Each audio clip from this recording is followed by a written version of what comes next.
name is Tasha Dubriwny. I'm an associate professor of communication in women's and gender studies. I did my doctoral work at University of Georgia in what was then known as the speech communication department, but I actually did my first two degrees, so my bachelor's and my master's were in women's studies.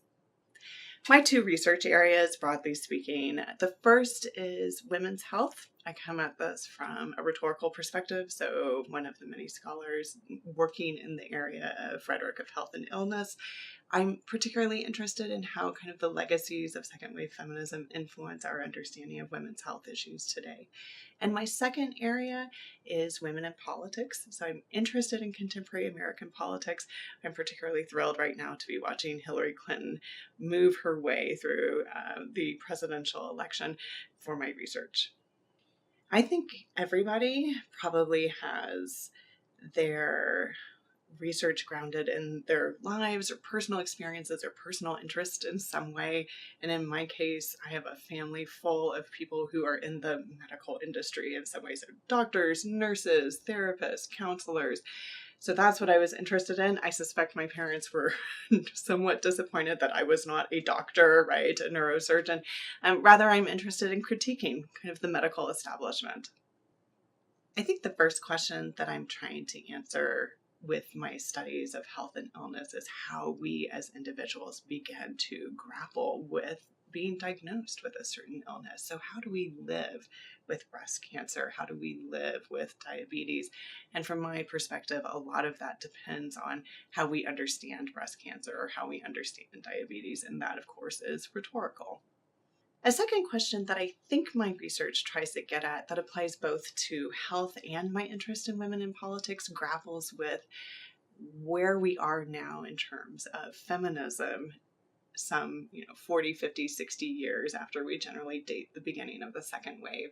So where are we? How do we grapple with the legacies of second wave feminism in, for example, electoral politics?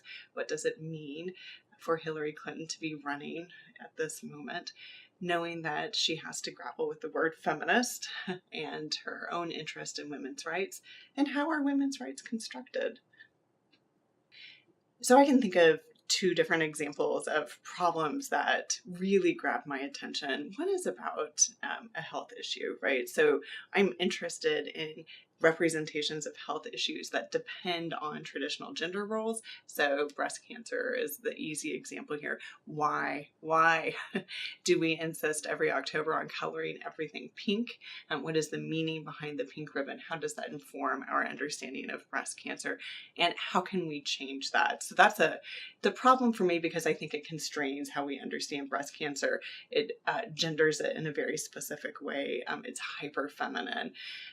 A similar problem, but related to kind of gender and the politics of representation, we see over and over again in terms of women in politics, the attention to dress, the attention to their appearance. So why, when Michelle Obama gives her amazing speech at the DNC, is the New York Times running headlines the next day about the importance of her dress and how her dress spoke volumes?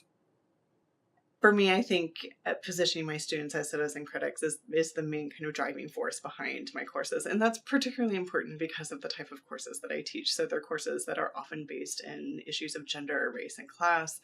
I'm often teaching it from a feminist perspective. And I want it to be clear to my students that this isn't about accepting feminism into your life or becoming a feminist or becoming a critical scholar, but rather about learning how to ask smart questions about the world that we're living in.